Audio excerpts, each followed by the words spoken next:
नमस्कार, बीएसटीवी देख रहे हैं आप और मैं हूं आपके साथ प्रीता। तो देश में चुनावी शोर खत्म हो गया, सरकार भी बन गई, लेकिन सियासत खत्म नहीं हुई। सियासत निरंतर चलने वाली प्रक्रिया है। तो बात होगी देश प्रदेश की सियासत की, बात होगी सियासत के सियासतदानों की, बात होगी राजनीतिक उठापटक की, प्रदेश के तमाम राजनीतिक मुद्दों की। तो इन्हीं किस्सों को लेकर एक बार फिर से हम आपके सामने आए हैं हमारे इस खास कार्यक्रम बात सियासत की में।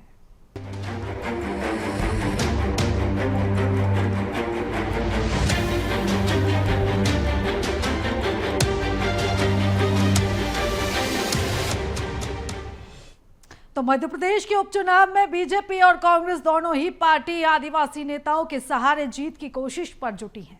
हालांकि बीजेपी सरकार ने अपने आदिवासी मंत्रियों को अमरवाड़ा चुनाव की जवाबदारी दी, वहीं कांग्रेस भी अब पीछे नहीं है। कांग्रेस ने अपने आदिवासी विधायकों को जमीनी मैदान पर लगा दिया। देखिए ये रिपोर्ट। उपचुनाव की जंग, अमरवाड़ा उपचुनाव में आदिवासियों का बोलबाला। बीजेपी ने आदिवासी मंत्रियों को उपचुनाव में दी बड़ी जवाबदारी।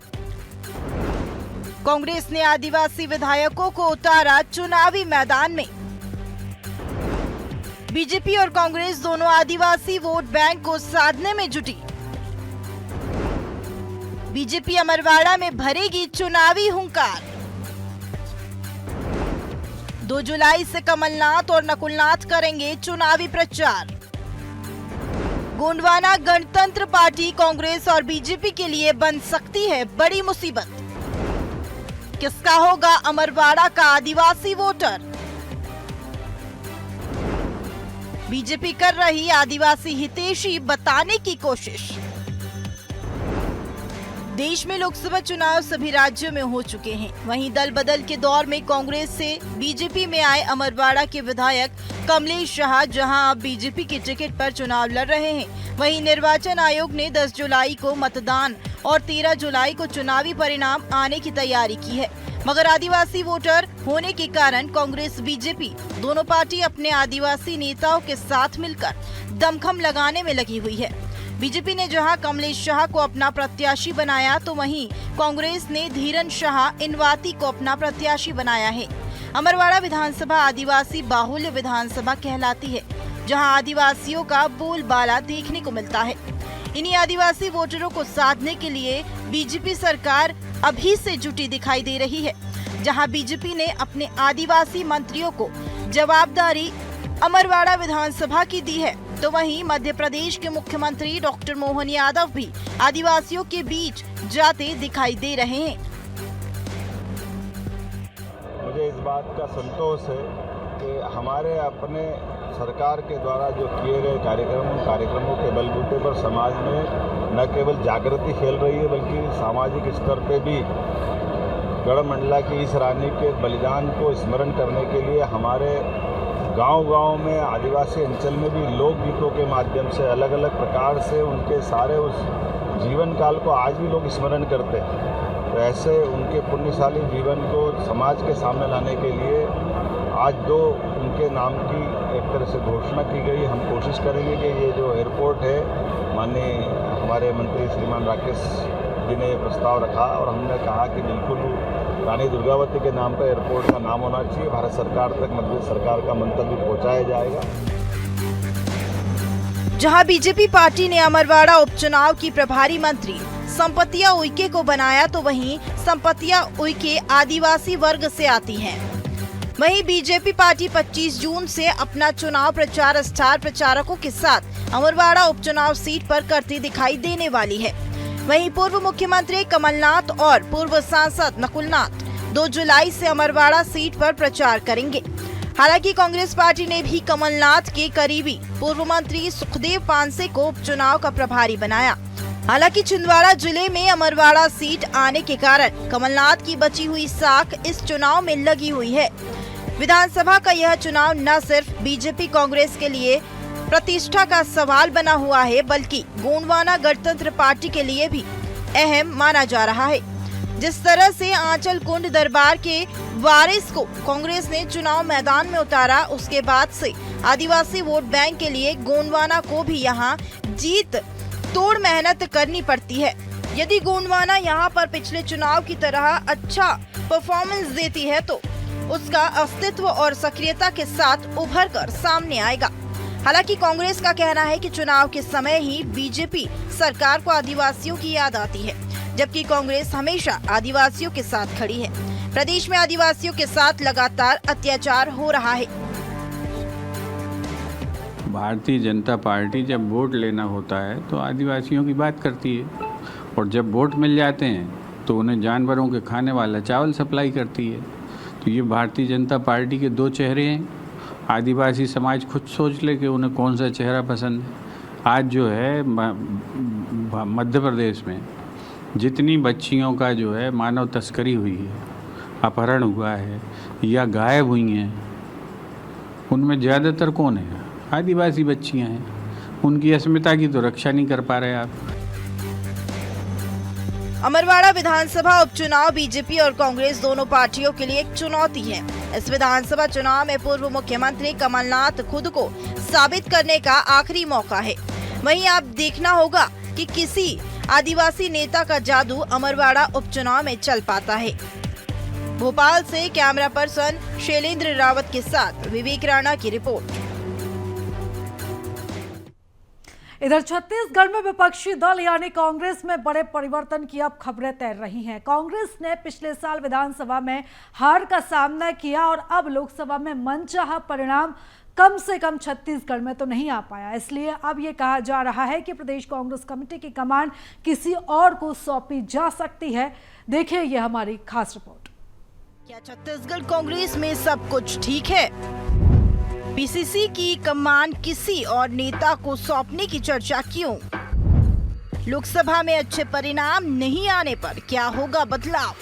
पहले 15 साल वनवास काटने वाली कांग्रेस सत्ता में तो आई, लेकिन 5 साल से ज्यादा टिक नहीं पाई। विधानसभा में हारने के बाद लोकसभा में भी औंधे मुंह गिर गई। अब छत्तीसगढ़ के सियासी गलियारों में यही चर्चा है कि प्रदेश कांग्रेस कमेटी की कमान किसी और दिग्गज नेता को सौंप दी जाएगी, यानी दीपक वैज की जगह नए पीसीसी चीफ की नियुक्ति होगी। इसी के साथ चर्चाएं तो यह भी है कि प्रदेश प्रभारी सचिन पायलट को भी बदला जाएगा, लेकिन इन सब तरह की सूचनाएं आ रही है बीजेपी के खेमे में से। बीजेपी एक के बाद एक चुनाव में वार करने के बाद कांग्रेस पर जमकर तंज कस रही है। खुद ही सुन लीजिए। मुझे लगता है केवल एक आवरण बनाया गया, एक औरा बनाया गया। ये तो कांग्रेस को भी मालूम था कि वो सरकार में नहीं आना है, उस कांग्रेस को हार सुनिश्चित है। लेकिन आपने ठीक कहा कि एक राजनीतिक दल के अंदर में जीत की भी समीक्षा होती है, हार की भी समीक्षा होती है, लेकिन हार का ठीकरा अपने ऊपर लेने वाला कोई व्यक्ति नहीं है। आज तो कांग्रेस बेशर्मी के साथ में कुछ सीटों की वृद्धि जिसने की है, उस पर ऐसा लग रहा है मानो जैसे वो पूरे देश को जीत गए हैं। विधानसभा में करारी हार, लोकसभा में करारी हार, और यही स्थिति रही दीपक वैज रहेंगे तो अभी आने वाले जो स्थानीय चुनाव होंगे उसमें भी करारी हार होगी। हैट्रिक बना करके जाएंगे वो। इधर कांग्रेस किसी भी तरह के बदलाव के इशारों को पूरी तरह नकार रही है और बता रही है कि कांग्रेस में सब कुछ ठीक है। इतनी ही नहीं, कांग्रेस बीजेपी के इन बयानों का पलटवार तो कर ही रही है, साथ ही बीजेपी पर जमकर निशाना भी साध रही है। देखिए, हमारी पार्टी में क्या करना है नहीं करना है उसकी सलाह उनको देने की जरूरत नहीं है। उनको अपनी पार्टी को संभाल कर रखना चाहिए। कई गुट हैं, वो भी तो चुनाव हारे थे, यहाँ संगठन में आके क्यों काम कर रहे थे? 5 साल घर में बैठना था उनको, तो उनकी सलाह की जरूरत कांग्रेस पार्टी को नहीं है। दीपक वैद जी विधानसभा चुनाव के पहले ही प्रदेश अध्यक्ष बने थे, उसके बाद लोकसभा चुनाव आ गया। तो छत्तीसगढ़ में लोकसभा चुनाव के परिणाम जो आए हैं 1999 से लगातार इसी प्रकार के आए हैं। तो यह कहना कि इसमें कोई एक व्यक्ति दोषी है उचित नहीं होगा। इसके लिए पार्टी ने फैक्ट फाइंडिंग कमेटी बनाई है, लेकिन अभी ये सारी अफवाहें हैं कि प्रदेश अध्यक्ष बदला जा रहा है, प्रभारी बदला जा रहा है। अब ये निर्णय लेने का काम पार्टी नेतृत्व का है, लेकिन अभी तक संगठन के पास ऐसी कोई जानकारी नहीं है। फिलहाल तो सिर्फ सियासी बयानबाजी ही सामने आ रही है। कांग्रेस ने तो अब तक लोकसभा में हार की प्रदेश स्तरीय चर्चा भी नहीं की है। अगर बदलाव होता भी है तो इसी वजह से होगा कि विधानसभा चुनाव 2023 और लोकसभा चुनाव 2024 में कांग्रेस का प्रदेश में ही खराब प्रदर्शन रहा है। अब देखने वाली बात यही होगी कि आखिर कब कांग्रेस का मंथन होगा और कब बदलाव किए जाते हैं, लेकिन उससे पहले जरूरी है कि इस पर कांग्रेस गहरा से गहरा विमर्श कर ले। रायपुर से BSTV के लिए शिवम दुबे की रिपोर्ट। इधर ग्वालियर जिले में अवैध खनन को रोकने के लिए कांग्रेस विधायक प्रदेश सरकार प्रशासन के खिलाफ मोर्चा खोलने की तैयारी में है। ऐसे में अब कांग्रेस विधायक अवैध खनन माफियाओं के खिलाफ सड़क से लेकर सदन तक महासंग्राम का बिगुल फूंकने की तैयारी में है। जिले के डबरा ग्रामीण पूर्व विधानसभा के तीनों कांग्रेस विधायक ने प्रदेश सरकार के संरक्षण में जिला प्रशासन खनन माफियाओं के बीच साठगांठ के गंभीर आरोप लगाए हैं। ऐसे में अब कांग्रेस विधायकों के इन गंभीर आरोपों पर बीजेपी ने भी पलटवार कर दिया है और कांग्रेस विधायकों को खुद अपने गिरेबान में झांक कर देखने की नसीहत दे डाली है।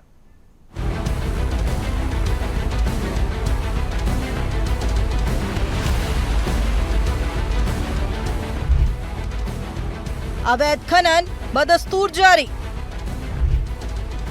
कांग्रेस लगा रही सरकार पर आरोप।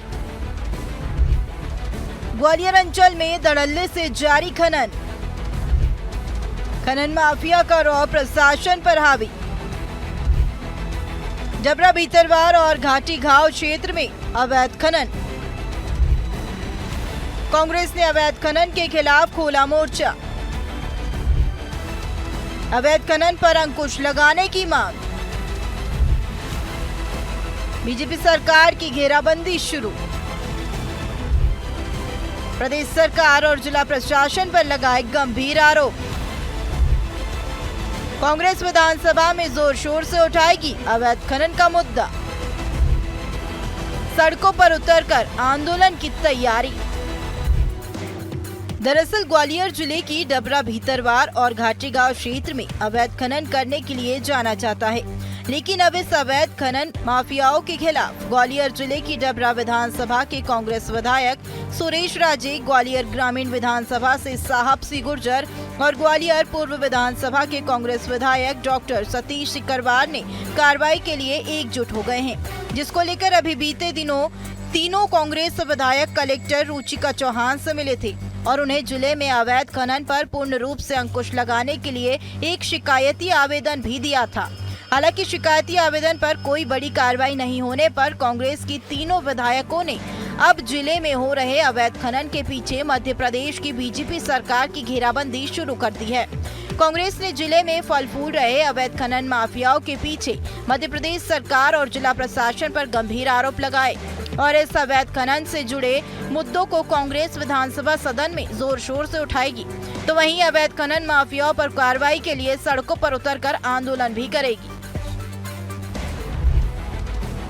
कांग्रेस के आरोप पर बीजेपी ने किया पलटवार। अपने गिरेबान में झांके कांग्रेस, सरकार अपना काम करेगी, कानून अपना काम करेगा। अवैध खनन को लेकर कांग्रेस विधायकों के द्वारा भाजपा सरकार पर लगाए गंभीर आरोपों पर बीजेपी ने भी पलटवार किया। बीजेपी के पूर्व सांसद विवेक सेजवलकर का कहना है कि जनता की संपत्ति पर डाका डाला जा रहा है, इसमें सत्ता दल के लोग शामिल हैं। मैं ऐसा नहीं मानता, लेकिन जो भी लोग अवैध खनन के काम में सक्रिय हैं, उन पर लगाम कसने की जरूरत है और सरकार इसे रोकने के लिए प्रयत्नशील भी है। अवैध खनन पर कार्रवाई की गई और आगे भी की जाएगी और षड्यंत्र पूर्वक किए जा रहे इस पूरे काम पर लगाम लगेगी। कांग्रेस के आरोपों को निराधार बताते हुए पूर्व सांसद ने कांग्रेस को खुद की गिरेबान में झांकने की नसीहत दी है। आरोप तो कोई भी लगा सकता है, सरकार अपना काम करेगी और कानून अपना काम करेगा। जो जनता की संपत्ति है उस पर ये डाका डाला जा रहा है और सरकार और केवल सत्तारूढ़ दल के लोग शामिल हैं, ऐसा उनका कहना है, पर मेरा मानना ऐसा नहीं है। जो भी जिस तरह के तत्व यहाँ पर सक्रिय हैं उन पर लगाम कसने की ज़रूरत है और मुझे पूरा भरोसा है कि सरकार इस दिशा में प्रयत्नशील है। और इसके पहले भी अनेकों बार ये मुद्दे उठे हैं, सरकार ने कड़ाई भी की है, कार्रवाई भी की है। मुझे भरोसा आने वाले समय में इस पर और अधिक तेज गति से कार्रवाई होगी और ये जो एक तरह से पूरा एक षड्यंत्र पूर्वक जो काम हो रहा है उस पर निश्चित रूप से लगाम लगेगी। नहीं, आरोप लगाना तो आसान है। मैं तो इतना ही कहना चाहूँगा, पहले सबको अपने अपने गिरेबान में जाकर देखने की ज़रूरत है और इससे ज़्यादा अधिक मैं उनके बारे में कोई टिप्पणी नहीं करना चाहता। सरकार अपना काम करेगी, कानून अपना काम करेगा। जिले भर में अवैध माइनिंग को लेकर जिला कलेक्टर रुचिका चौहान का कहना है कि बिना परमिशन और वैध खदानों से ज्यादा क्षेत्र में माइनिंग करना पूर्ण रूप से प्रतिबंधित है।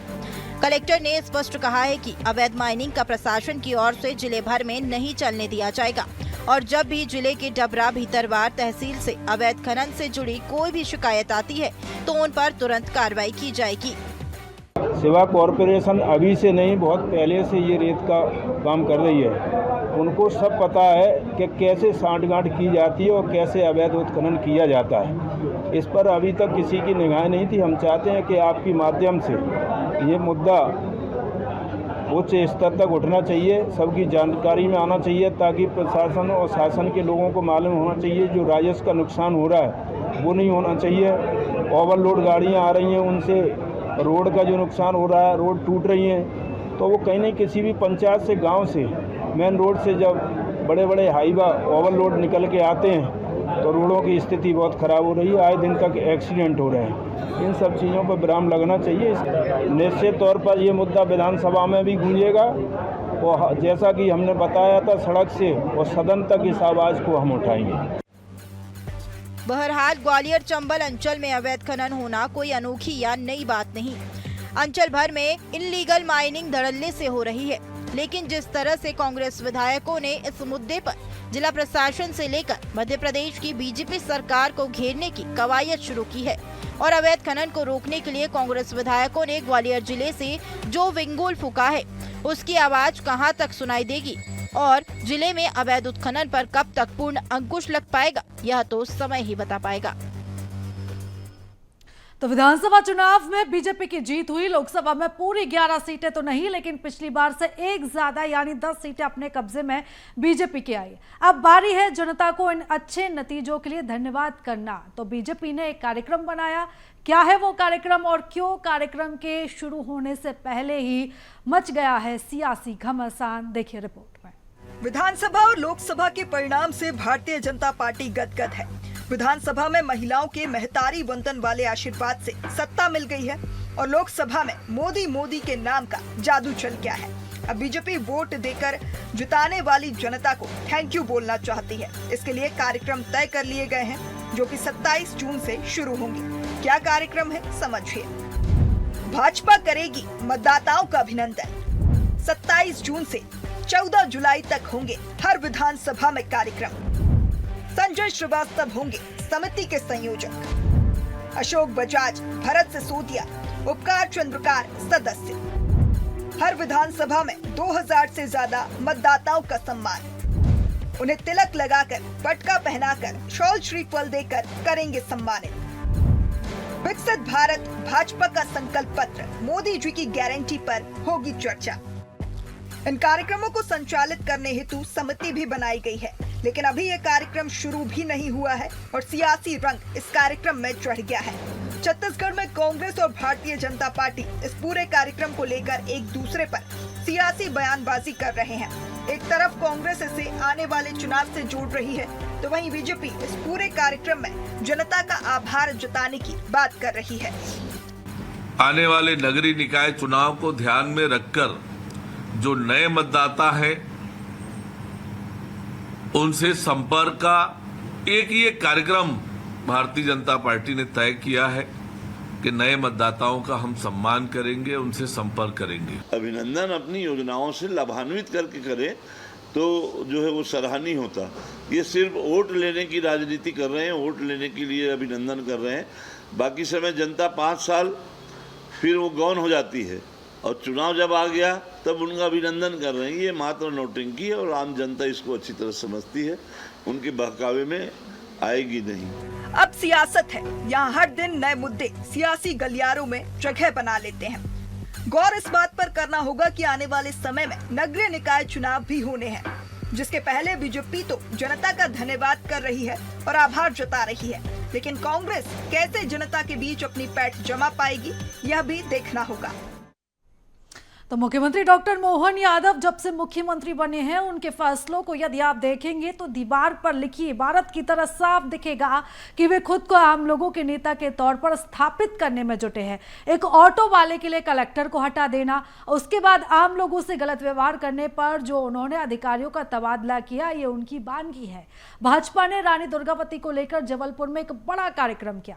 मुख्यमंत्री यदि जनजाति समाज के नृत्यकर्मा शैला पर डांस कर रहे हैं तो उसके मायने क्या हैं? छिंदवाड़ा में सभी ट्राइबल मंत्री नेताओं को जिम्मेदारी सौंपने के मायने क्या हैं? इसी पर देखिए हमारी ये खास रिपोर्ट।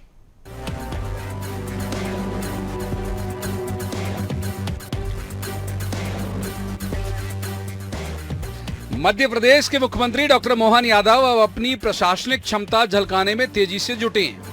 आज जो कैबिनेट में फैसले हुए उससे पहले जरा इन तस्वीरों को भी देखिए। ये तस्वीरें हैं रीवा के गोविंद लाल तिवारी की, जिन्हें हार्ट अटैक आया था और उन्हें फ्री में एयर एम्बुलेंस के जरिए भोपाल लाकर उनका ऑपरेशन करवाया गया। इन्हीं तस्वीरों के बरक्स देखिए आज का कैबिनेट का एक बड़ा फैसला। 1972 से एमपी में मंत्रियों और संसदीय सचिवों का इनकम टैक्स सरकार भरती थी। आज उस फैसले को पलट दिया गया। अब मंत्री खुद अपना इनकम टैक्स पे करेंगे और सरकारी खजाने की बचत होगी। यानी आम आदमी के लिए कहां खर्च करना है और खास लोगों से कहां खर्च कराना है, सरकार जरूरतमंद और गैर जरूरी का अंतर समझने तो लगी है। आज कैबिनेट की बैठक में कई सारे निर्णय लिए गए, जिन निर्णयों के माध्यम से हमारी अपने उत्तरदायित्व का भी निर्धारण होता है, साथ साथ प्रदेश की प्रगति के लिए दूरगामी दृष्टि से उन निर्णयों का बड़ा महत्व है। जैसे एक निर्णय हमने किया कि हमारे अपने सभी मंत्रीगण अपने अपने इनकम टैक्स की दृष्टि से स्वयं का व्ययन करेंगे, वो शासन से कोई वित्तीय भार उसमें नहीं लेंगे। सरकार इसके अलावा कुछ और फैसले भी संभवतः जल्दी ले सकती है, जिसमें बड़े पैमाने पर कुछ फील्ड के अधिकारियों की तैनाती भी बदली जाएगी। संभवतः कांग्रेस से बीजेपी में आए विधायक रामनिवास रावत भी मोहन कैबिनेट में जगह पा सकते हैं। मुख्यमंत्री ने आज दिल्ली में प्रधानमंत्री नरेंद्र मोदी और केंद्रीय गृह मंत्री अमित शाह से भी मुलाकात की और अमित शाह को प्रधानमंत्री के अभियान एक पौधा मां के नाम की शुरुआत के लिए आमंत्रण भी दिया। पार्टी के सबसे ताकतवर नेता अमित शाह यदि आ जाते हैं तो मौके पर ही बहुत से दीगर मामलों पर मोहर यूं ही लग जाती है। खैर, कांग्रेस को सरकार के निर्णय और उसकी कार्यशैली जाहिर है कि यूं तो रास आएगी नहीं, उसका भी तर्क सुन लीजिए। मैं समझता हूँ गले की फांस बन गए इनके लिए, जिन विधायकों को इन्होंने कांग्रेस में शामिल किया था। ना तो उनका कुछ कर पा रहे हैं तो वो बेचारे इस्तीफा नहीं दे पा रहे हैं। कुल मिला के कसमकस की स्थिति है। मंत्रिमंडल का विस्तार करना मुख्यमंत्री का विशेष अधिकार जरूर होता है, पर इनके यहाँ भारतीय जनता पार्टी में मुख्यमंत्री का नहीं, मोदी जी और अमित शाह का विशेष अधिकार है। जब वहाँ से हरी झंडी मिलेगी तब शायद किसी को शामिल कर पाए। लोकतंत्र में विधायक हो, मंत्री हो, मुख्यमंत्री हो, इसको जनसेवक कहा गया है। जनसेवक, सेवक का मतलब होता है नौकर। अब नौकर की टैक्स सरकार भरती है तो ये तो एक दस्तूर चल रहा है। मैं समझता हूँ इसमें कुछ आमूलचूल परिवर्तन अगर हो जाए तो ठीक है। तो कह सकते हैं कि नई सरकार एमपी में समायोजन के दौर चला रही है। आम आदमी का समायोजन, सत्ताधीशों का समायोजन और एकमात्र सीट अमरवाड़ा के चुनाव का भी समायोजन, जो कल जबलपुर में हुए रानी दुर्गावती के नाम पर आयोजन के जरिए समझा जा सकता है और ट्राइबल नेताओं मंत्रियों को मिली जवाबदेही के जरिए भी। Bureau report, BSTV। तो छत्तीसगढ़ में मंत्रिमंडल विस्तार कभी भी हो सकता है। विष्णुदेव साय कैबिनेट में 2 मंत्री पद फिलहाल खाली है, जिसको लेकर चर्चाओं का बाजार गर्म है। उधर सीएम विष्णुदेव साय ने भी प्रधानमंत्री नरेंद्र मोदी से मुलाकात की है। ऐसे में किन नामों में मंत्रिमंडल को जगह मिलेगी, ये सबसे बड़ा सवाल छत्तीसगढ़ की सियासी गलियारों में घूम रहा है। इसी पर देखिए ये खास रिपोर्ट। अब इस सबके लिए इंतजार करिए। सुना आपने, मंत्रिमंडल विस्तार को लेकर मुख्यमंत्री कह रहे हैं इंतजार कीजिए, लेकिन हलचल इतनी बढ़ी हुई है कि मानो 2 मंत्रियों का इंतजार कभी भी खत्म हो जाएगा। और न केवल मंत्रिमंडल विस्तार बल्कि निगम मंडल की पहली सूची भी जारी होने की चर्चा जोरों पर है। दरअसल सूबे के मुख्यमंत्री विष्णुदेव साय सोमवार देर शाम दिल्ली रवाना हुए। जैसे ही सीएम के दिल्ली रवाना होने की सूचना आई, प्रदेश भाजपा के भीतर खाने हलचल तेज हो गई। बीजेपी नेता एक दूसरे का चेहरा निहार रहे हैं और सोच रहे हैं कि किसका भाग्योदय होगा और किसे फिलहाल इंतजार करना होगा। दिल्ली पहुंचने के बाद मंगलवार को सीएम ने पीएम मोदी और गृह मंत्री अमित शाह से मिलकर राज्य विकास सहित मूल एजेंडे पर चर्चा की। जानकारों की माने तो लोकसभा अध्यक्ष चुनाव के बाद किसी भी वक्त प्रदेश के 2 विधायकों की किस्मत में 4 चांद लग सकते हैं। जबकि उधर सीएम विष्णुदेव साय दिल्ली में हैं, तो इधर कांग्रेस भी तंज कसने से पीछे नहीं हट रही। छोटे छोटे कामों के लिए इनको दिल्ली के दरबार में हाजिरी लगाना पड़ता है। छोटे छोटे काम हैं, मंत्री और निगम मंडल आयोग में नियुक्ति करना है और वो भी पावर इनके पास नहीं है। ऐसे में सरकार कैसे चलेगा? ये जनहित के विषय में फैसला कैसे कर पाएंगे? एक तो मुख्यमंत्री के साथ 2 उप मुख्यमंत्री बना दिए गए हैं, पूरी तरीके से अंकुश लगा दिया है और भारतीय जनता पार्टी में गुटबाजी चरम सीमा पर है। हर कोई मंत्री बनने का ख्वाब देख रहे हैं, हर कोई निगम मंडल के लिए दावेदारी कर रहे हैं। सुनने में तो आया कि बोलियां भी लगनी शुरू हो गई है। भूपेश सरकार के 5 साल के कार्यकाल का बीजेपी ने तख्ता पलट किया। अभी लगभग 6 महीने पहले दिसंबर महीने में बीजेपी के शीर्ष नेताओं ने ये तय किया कि सरकार में मंत्री, संसदीय सचिव, कुछ प्रमुख प्राधिकरण के अलावा अन्य पदों पर सरकार में भागीदारी के लिए संगठन के नेता कार्यकर्ताओं को मौका भी दिया जाएगा। अब सरकार गठन के 6 महीने बाद सत्ता के गलियारों में इस बात पर जोर दिख रहा है। वहीं इस विषय पर हो रही सियासत पर भाजपा ने भी पलटवार करते हुए कहा कि अगर सीएम के कार्य कांग्रेस को पता होते तो 5 साल में सत्ता से बाहर नहीं होते। अगर भूपेश को मुख्यमंत्री धर्म का पालन मालूम होता तो 5 साल में सत्ता से बाहर नहीं होते। मुख्यमंत्री जी को दिल्ली जाने के कई कारण होते हैं। राज्य के विकास के लिए, राज्य की अंदरूनी समस्या, नक्सलवाद जैसे विषयों के समाधान के लिए, ऐसी विभिन्न विषय जिसमें छत्तीसगढ़ की जनता का भला हो, मुख्यमंत्री जाते हैं और वहां प्रधानमंत्री व अन्य नेताओं से मिलकर छत्तीसगढ़ के हित के लिए चर्चा करते हैं। कुल मिलाकर मंत्रिमंडल को लेकर बढ़ी हुई हलचलों से इतनी भनक तो सभी को है कि नए मंत्रियों के नाम कभी भी सामने आ जाएंगे। सियासत में पद और मौके मिलने का असली समीकरण क्या होता है, किसके नाम के आगे मंत्री लगता है, ये सवाल तो तब तक बना रहेगा जब तक नामों का ऐलान नहीं हो जाता। बहरहाल सीएम साय के दिल्ली दौरे से तेज हुई हलचल कब थमेगी, इस पर सबकी निगाहें टिकी हुई हैं। Bureau report, BSTV, Chhattisgarh. तो चलिए इसी के साथ ही बात से आज सद की मैं बस इतना ही। दीजिए इजाजत, नमस्कार।